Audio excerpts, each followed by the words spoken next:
Ayan, dito naman po ako mga kabayan. Kumusta po kayo? Dito naman po ako. Luzon, Visayas, Mindanao. Mga viewers, di po bihero. Viewers si Kalinga Prab, Kuya Bal, Ate Jack. Shoutout sa inyo lahat. Welcome po kayo sa aking YouTube channel. Kung di pa kayo napag-subscribe, subscribe po kayo sa aking YouTube channel, Run Channel. Lalo-lalo na yung mga OFW natin sa abroad, mga kabayan natin. Hayaan nyo muna pati yung kayo ng mga umaga, mga tanghali, magandang gabi sa inyo lahat. Sana po nasa mabuti yung kalagayan at malayo sa karamdaman. Okay? Tuloy tayo mga viewers ko. Itong upload ko ay patungkol ito sa kay Pugong Biyahero at kay Krishna. Doon, napad ko sa upload video ni Pugong Biyahero na itong si Aisa, mga viewers ko, ay sinundo na doon sa rehab at dinala nga sa PB House. At yun, napanood natin mga viewers na ano to, nung dalhin sa PB House si Aisa, kasi yun nga talaga ang balik ni Pugong Biyahero, pag galit sa rehab, dalhin nga sa PB House para doon magtrabaho sa kanya. Kinuha niya bilang isang kasama sa bahay o kasambahay. Katulong nila Milvin at saka ni Junjun. Kasi sila Junjun lang saka nandoon palagi. Pag nagbimisyon sila, dalawa lang ang natitira sa bahay, si Junjun at si Milvin. Kaya magkakaroon sila ng kasama at ito nga si Aisa. Kasi itong si Krishna, isinasama-sama nga sa pag-mimisyon, di ba? Mag-verse ko. So, ayun. At sabihan niya, sila Milvin, si Krishna, si Junjun, yon kasama si Madam Yula na ano to,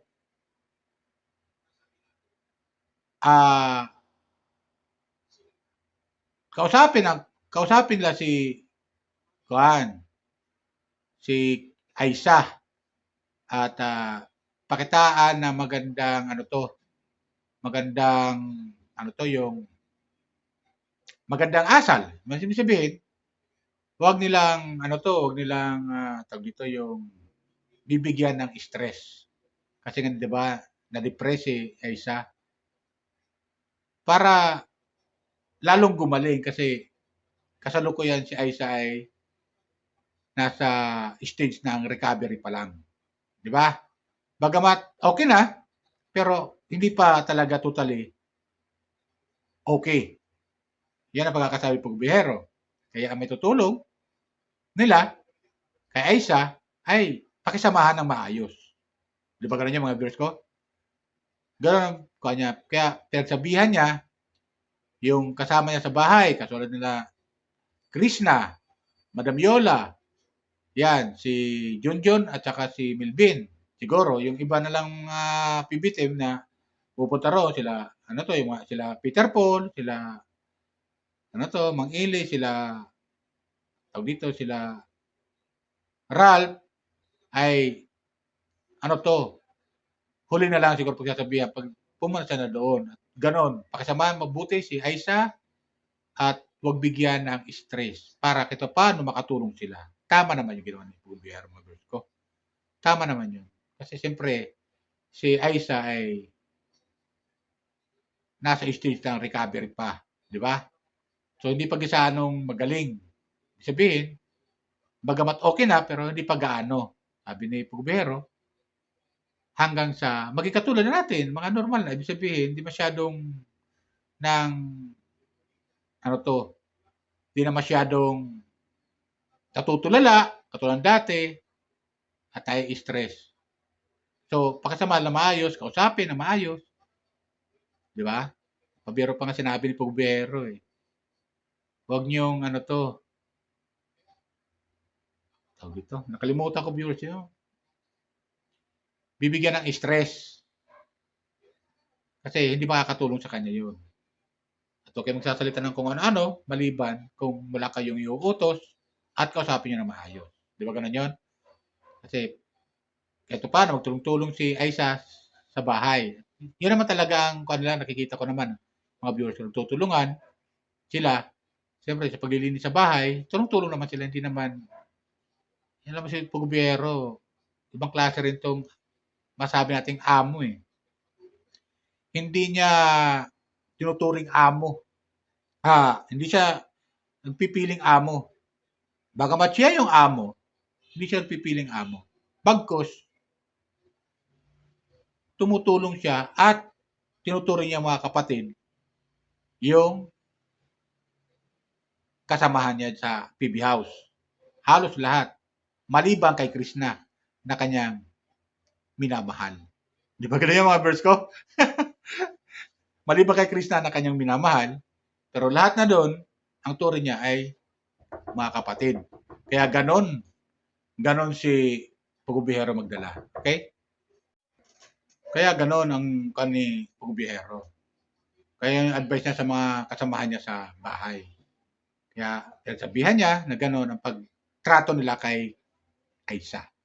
Para hindi ma-depress lalo. Di ba? So, ganon.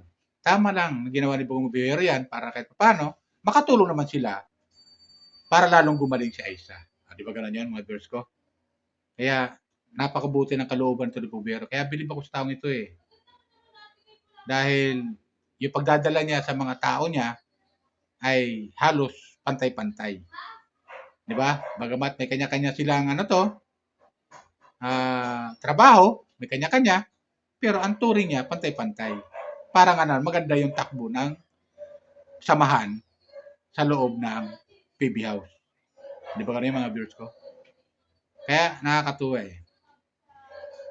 So, abangan na lang natin yung mga susunod pa na mga upload video ni Pugubihero patungkol kay kay Aisa. Di ba? Pero sa ngayon, bumalik na si Krishna sa PB House. Kaya, yun, napasama siya sa napagsabihan para sa pagtrato kay Aisa para makatulong sila kay Aisa para lalong gumaling. Di ba ganun yun? At yung mga talaga, yun nga, may mga bawal pala na pagkain. Sinabihan niya rin yung mga kasamahan niya, ba? PB House, sila Milvin, sila Junjun, kasi bawal ang kape, bawal chocolate. Kung nagkakape kayo, huwag nyo nang aalukin si Aisa. Tama na yung gatas lang, kasi gatas lang pwede sa kanya. Pagdating sa mga ulam, medyo masilan yung ibang ulam, hindi pwede. Bawal ang soft drink. So, ganon ang mga advice ni Pugubihero para mas lalong gumaling sa Aisa. So, tratuhin nila ng maayos. At yun naman talagang dapat, di ba? May kagagalin lang ni Aisa sa sakit, siyempre, sa depression, na-rehab nga. Kaya, siguro, yun na rin ang advice ng galing sa rehab na ganon nga na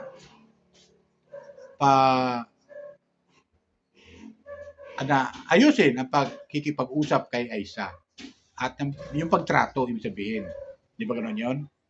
At huwag masyadong pupuyat, bawal sa kanya magpupuyat para hindi lumala yung kanyang karamdaman.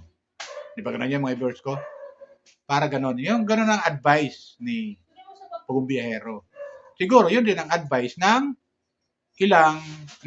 nasa rehab ng mga nag-aasikaso kay Aisa. Kaya ganon. Para kahit paano, sa pamamagitan ng pakikisama nila kay Aisa, pagtrato, ay makatulong sila para lalong gumaling. Di ba ganun yung mga viewers ko?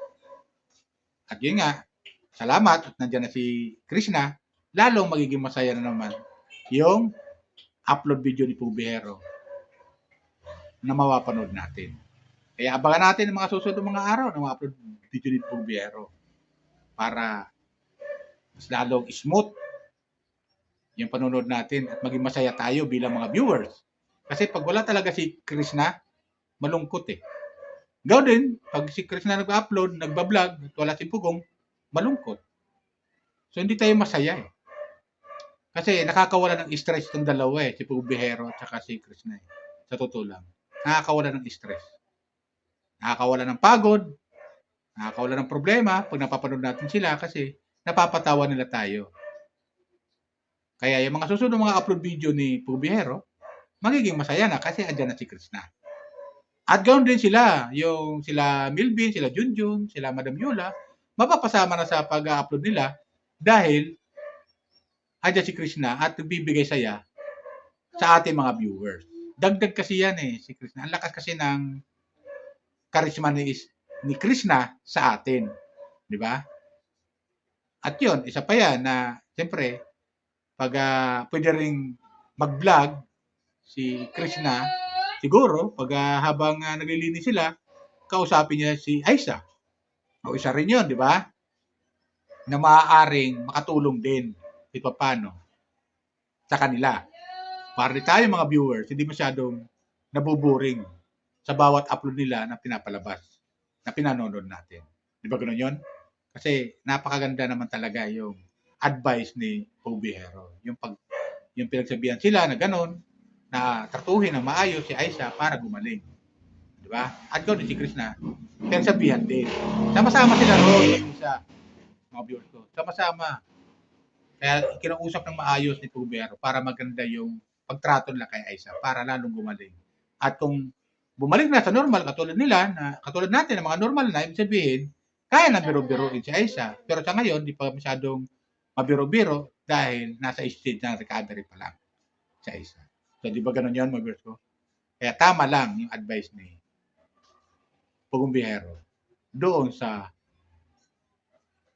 kaila Madam Yola, kay Krishna, kay Milvin, at kay Junjun. Para kahit paano, hindi masyadong ma-stress si Aisa. Makatulong man lang sila. Di ba ganun yan, mga viewers ko? Kaya, shoutout sa iyo, Pubihero. Tama yung ginawa mo na binigyan mo sila ng advice. Para nga naman, hindi masyadong ma-stress si Aisa. Para rin makatulong, di ba? At yung trabaho, hindi naman kailangan siyang, persahin sa trabaho. Ganon si Pubihero. Ganon siya. Kaya, ganon niya kamahal itong si Aisa. Hindi niya kailangang persahin sa trabaho. At kung kailangan pahinga, huwag masyadong persahin. Para di masyadong mapagod at gumaling ka agad. Diba? Ganon yan, mga viewers ko. So, yan lang sa akin. Yan lang comment ko, reaction doon sa upload video ni Pubihero na pagkuha niya kay Aisa at nandun na rin si Krishna. Okay? Yan na po. Sana nagustuhan nyo. At paalala ko lang ulit sa mga viewers ni Pubihero.